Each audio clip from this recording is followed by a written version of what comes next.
ravie de vous retrouver sur ma chaîne Inspiration Enchantée pour la guidance de la pleine lune. Mais avant toute chose, n'oubliez pas de partager, de liker, de vous abonner à ma chaîne. Je vous dis un grand merci si cela est déjà fait et je vous encourage vivement à le faire si vous ne l'avez pas encore fait. Si vous désirez une guidance personnalisée avec moi, vous avez les liens en barre de description ou sinon je vais vous mettre un lien qui va apparaître ici qui vous envoie sur une page de réservation pour pouvoir choisir la date et l'heure à votre convenance. Alors maintenant je vais vous expliquer pourquoi il y a ce coffret sur ma table. Je vous montre ce qu'il y a à l'intérieur. C'est un coffret d'huile essentielle et l'idée c'est de prendre une huile dans ce coffret comme on prend une carte dans un jeu de tarot ou dans un oracle et voir le message que cette huile a à nous délivrer. Vous connaissez très certainement les vertus, les propriétés des pierres. Dites-vous que le règne végétal possède aussi toute sa magie et peut nous aider, nous soutenir et réharmoniser nos chakras. Donc je vais prendre une huile pour cette pleine lune. Ok, je vous délivrerai son nom tout à l'heure et je vous dirai comment on peut utiliser cette huile pour la pleine lune. Voilà, maintenant je vais passer à la guidance à proprement parler. Je vous retrouve de suite. Alors, avant d'interroger le tarot pour savoir ce que cette pleine lune en Verseau a à nous dire, je vous fais un petit focus astro-tarologique. Vous rappelez qu'une pleine lune est un apogée d'un cycle qui a commencé 14 jours en amont. Ici, en l'occurrence, c'était le 8 août, sur le 16e degré du signe du Lion, nous avons une nouvelle lune. Depuis, le soleil a parcouru 14 degrés et se retrouve aujourd'hui sur le 29e degré du Lion. La lune, qui a un pas beaucoup plus rapide, a parcouru la moitié du zodiaque et se retrouve sur le 29e degré du Verseau. Donc nous nous retrouvons dans une configuration de pleine lune, c'est-à-dire une opposition entre le soleil et la lune dans l'axe Lion-Verseau. C'est la deuxième pleine lune dans cet axe-là. Il y en a eu une autre le 24 juillet sur le premier degré des mêmes signes. C'est vous dire l'importance que l'on veut mettre sur l'accent, que l'on veut mettre sur le signe du Verseau. Quand il y a deux pleines lunes ou deux nouvelles lunes dans un signe, c'est vraiment le focus actuel du moment, toute l'importance de ce signe. Donc le Verseau dans le tarot est représenté par l'énergie de l'étoile.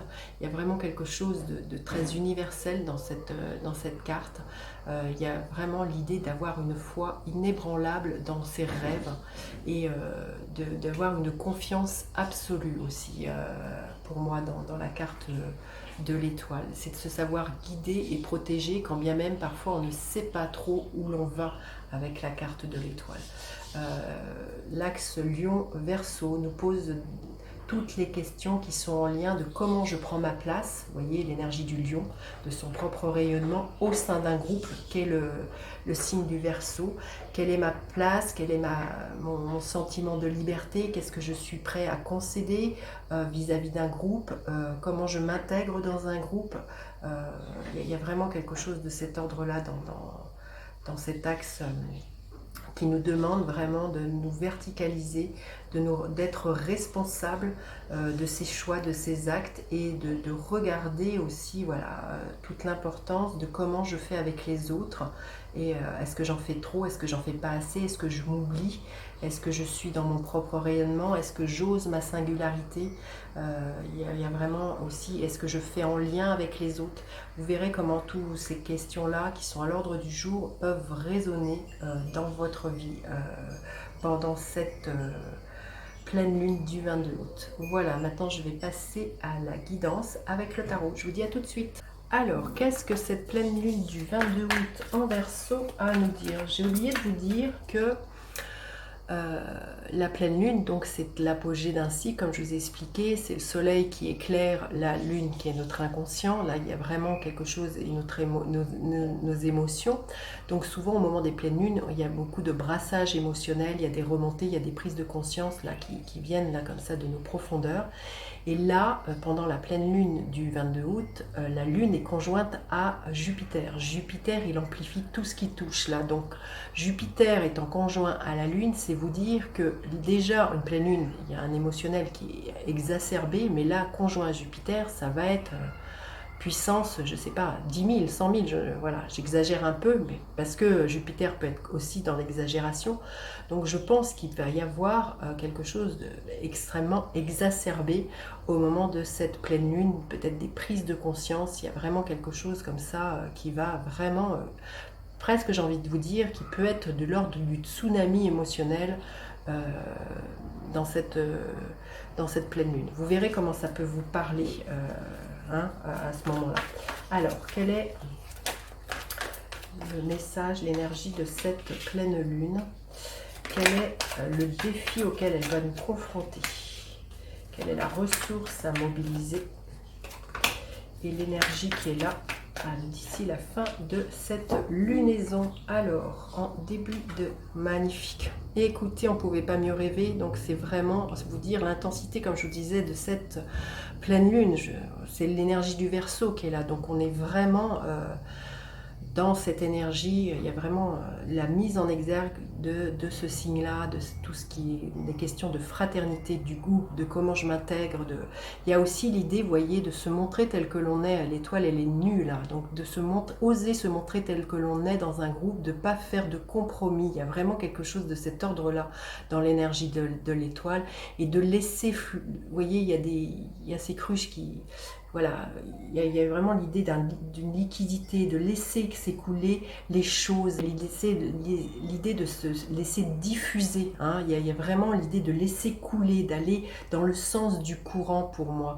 Bon voilà, c'est vraiment l'énergie. Là, c'est qu'on nous dit, c'est qu'on est protégé, qu'on est guidé, et c'est d'avoir vraiment confiance dans le plan divin. Pour moi, vous voyez, c'est une femme qui a un genou à terre. Ça fait, pour moi, avoir un genou à terre, c'est aussi s'en remettre à plus grand que soi, et c'est vraiment aussi faire preuve d'humilité face vraiment à quelque chose qui nous transcende. C'est ça que je ressens. Magnifique. Alors, le défi auquel elle va nous confronter, cette pleine lune, c'est justement de sortir de l'ombre. C'est d'oser entendre l'appel de son âme pour certains. Là, c'est aussi d'oser accepter peut-être certains dons médiumniques, d'accepter d'entendre, d'avoir de la clairaudience.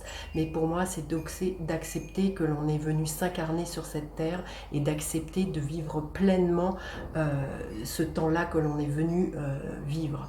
Là, c'est tout l'enjeu. Là, il est l'heure pour moi d'offrir au monde ses dons et ses talents et d'oser être cette étoile, d'oser briller, d'oser vouloir rayonner et d'être une étoile scintillante pour éclairer les autres. Il y a vraiment comme ça, c'est aussi reconnaître sa propre lumière.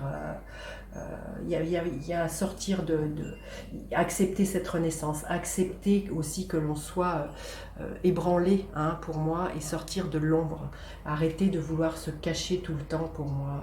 Il y a vraiment quelque chose comme ça, c'est vraiment l'invitation de cette pleine lune. Alors la ressource à mobiliser, la reine d'épée, c'est de faire preuve de discernement, de lucidité, de prendre de la hauteur, de dire sa vérité, de trancher. Vous voyez, cette reine, elle a une épée, de trancher avec les choses qui ne vous conviennent plus, d'avoir une parole impeccable. La reine d'épée, elle dit les choses, de ne pas se laisser rattraper justement par un émotionnel, comme je vous disais, parce que l'émotionnel peut être très très fort pendant cette pleine lune. La reine d'épée est la moins émotionnelle de toutes les reines. Elle sait mettre son émotionnel de côté pour pouvoir prendre une décision qui est juste alignée avec ses intuitions, avec ce qu'elle voit. Vous voyez, il y a un oiseau là. Pour moi, la reine d'épée, elle a une vision d'ensemble, elle a une vue de hauteur. Elle n'est pas collée au personnage qu'elle incarne. Elle arrive à se dissocier, à vraiment mettre beaucoup de conscience, beaucoup de lucidité et à s'extirper de tout ça. Donc là, c'est vraiment de faire preuve aussi de son discernement, de s'extirper d'un marasme, de quelque chose de très 3D et de prendre de la hauteur pour moi avec cette énergie de la reine d'épée, justement prendre de la hauteur, justement de viser le ciel et de regarder depuis le ciel, depuis l'étoile que nous sommes.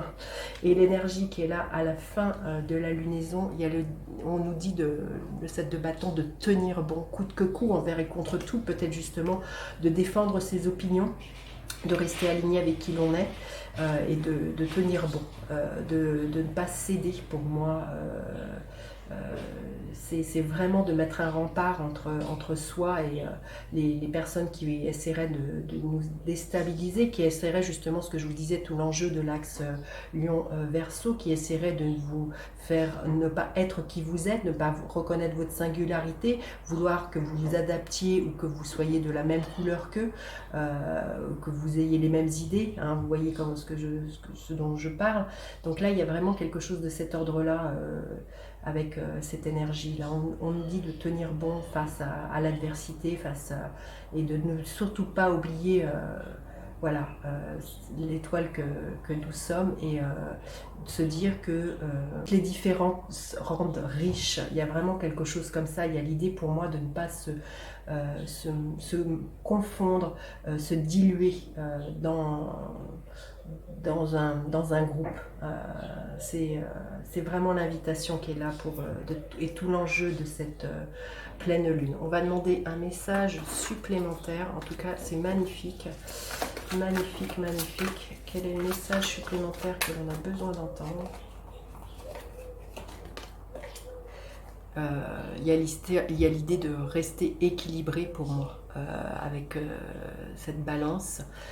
Et le contrat que l'on a à en faire, c'est de soi avec soi-même, c'est de rester aligné avec ses propres valeurs, avec sa propre singularité, et d'être vraiment dans sa propre couleur et d'accepter les différences. Il y a vraiment quelque chose de cet ordre-là. Vous voyez, c'est la carte numéro 6 qui est en lien dans le tarot à l'amoureux. Donc ça vraiment, il est question pour moi à partir d'où on fait nos choix, si c'est les choix à partir du cœur ou si c'est les choix à partir de la peur. Hein. L'amoureux nous parle de ça, il nous parle d'équilibre et d'harmonie. Donc c'est vraiment toute l'invitation, tout l'enjeu, c'est de rester équilibré, quoi qu'il arrive pendant cette pleine lune. Allez, un message d'un gardien de la lumière. Quel message? Quel gardien de la lumière s'invite pour cette pleine lune? Mercure, communication ouverte. Ôtez ce poids de votre poitrine, exprimez-vous avec amour et vous serez entendu. C'est exactement l'invitation de la Reine d'épée, c'est d'exprimer sa vérité, quand bien même ça ne plaît pas aux autres. C'est d'exprimer à partir du cœur, ce que je vous disais, les amoureux, qui dit à partir d'où tu fais ton choix, à partir d'où tu t'exprimes. Si tu t'exprimes à partir du cœur, dans cette énergie de bienveillance et d'empathie, vous allez être entendu, quand bien même en face de vous, les opinions sont différentes. Magnifique, magnifique, magnifique. Alors, j'en ai fini avec la guidance, à proprement parler. Maintenant, je vais vous révéler le nom de l'huile essentielle qui s'est invitée. C'est l'huile essentielle de géranium. Donc, le géranium, c'est un peu comme l'huile essentielle de rose. Ça nous parle du 4e chakra, le chakra du cœur. Et j'ai envie de vous dire, ça tombe bien, puisque donc en face du Verseau, c'est le signe du lion qui est rattaché au cœur. Donc là, il est vraiment, comme je vous disais, les amoureux qui nous parlent du cœur, des choix du cœur. Le géranium vient nous aider à ce niveau de ce chakra-là. Il nous aide justement à apaiser les peines de cœur, il nous aide à ouvrir ce chakra-là et justement à être dans cette communication de cœur à cœur. Géranium nous aide à avoir confiance en soi et il nous donne du courage, comme l'énergie du lion, il nous donne une force. Et c'est une huile aussi qui aide et qui protège, donc comme l'énergie de l'étoile. Il y a vraiment quelque chose de très apaisant, de très doux dans cette huile. Alors, comment vous pouvez l'utiliser? Vous pouvez prendre une touche de parfumeur, une touche à sentir, prendre quelques gouttes d'huile essentielle de géranium que vous mettez sur la touche à sentir et la respirer le temps d'une méditation ou pendant 3-4 minutes, regardez quel effet elle a et où elle s'installe au niveau de votre corps. Vous pouvez, tout comme une pierre, vous la porter dans votre main, dans votre poche de pantalon, dans votre sac à main et vous dire que les propriétés et les vertus de cette huile vont agir là où votre corps en a besoin. Voilà, écoutez, dites-moi comment vous passez cette pleine lune en Verseau. J'ai hâte de lire vos commentaires. N'hésitez pas à partager, liker, vous abonner à ma chaîne. Je vous dis à bientôt pour d'autres guidances. Bye bye les enchanteurs.